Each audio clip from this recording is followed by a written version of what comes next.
going to, we already introduced Sonya, so I just let you talk. Hi, everybody. It's a pleasure to be here with you today. When Minister Charlene asked me to be here, I thought she was kidding. It's like public speaking. That ain't me. You know that. But she said, Sonya, ever since I've known you, you've always been a dreamer. You've always shared your dreams with me. And what I like about you, you go after them, you pursue them, and I've seen so many of your dreams come to pass. So I said, okay, I'll do it. And so as time went by, she said, okay, I want you to check Facebook today because I'm going to put my flyer out. I'm like, okay, cool. So I do, and my heart dropped. Because on this flyer, I see Elder Harvin. Elder Harvin is a phenomenal speaker. I was like, I can't do this.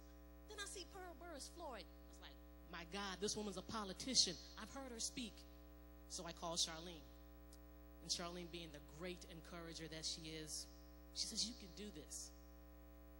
I didn't really believe her, but here we are today. Just a little about me. I am originally from Georgetown, South Carolina.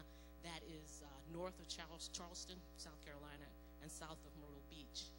And if you've ever been down there, it's called the Low Country. And we tend to talk fast, and we got a little accent. It's called a Geechee accent. So while I'm up here today, I'm not going to be long. If I start going fast, somebody give me a sign or something like that. I do pretty well with suppressing my Geechee accent, but if you hear it come out and you don't understand what I'm saying, give me another sign, and I'll try and clear it up for you, okay? All right. I've been a dreamer, I think, all my life. Ever since I was a child, I've always thought where I am now is not where I want to be. I want to do things differently. And I'll tell you right now about my latest dream. And my latest dream is to be a stay-at-home mom.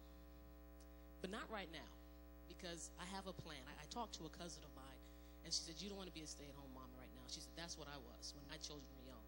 When you really need them, when they really need you is when they're in middle and high school. You're going to need that time because, trust me, you want to go up to that school.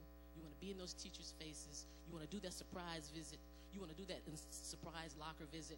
She said, that's when he's really going to need you. So I thought about that. And the only way that I could come up with was to be an entrepreneur. And so when I come up with something, when I get a dream, I pray about it. I ask God for guidance. I visualize it. I imagine it happening. Like I can see the end. I can see what's going to happen. And then after I do that, I use what's called some practical steps. I write it down. I like writing things down. I have this notebook. I have one in my car. I have one at work. I got sticky notes. I like writing things down. And I read it continually. I really get it in my spirit. And then after I write it down, I come up with a plan. And with my plan, I list how I am going to go about doing this. I try to put timelines. I'm flexible, but just because I say it's going to happen June 2017, God says, no, it's not time yet. So I've learned to be flexible with my plans. I've learned that I have to tweak it. I've learned that sometimes I get stuck, but when I get stuck, I have to remind myself, do something different today that you didn't do yesterday. Patience. That's a hard one for me. I think for a lot of us, because we want things, it comes to us and we want it fast right now and in a hurry. So I've learned that I've got to pray, be patient, and wait on God's time. If I could leave you with anything today, it would be to don't give up. If you have that dream, that desire to do whatever it is that God has given you, don't give up. I found that the times when I've had information overload and I was truly frustrated, that's when the dream is right around the corner. And I'm so glad I didn't give up because God has blessed me to accomplish a lot of my dreams. One more thing, and then I'm going to really get out of your way. In 2011, we lost our home. And before that, my dream was to always be a homeowner. And for 11 years, I owned that house. And because of life circumstances, we lost that home.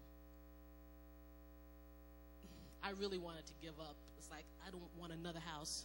But I thank God for my husband, Donnie, who's here today. He encouraged me.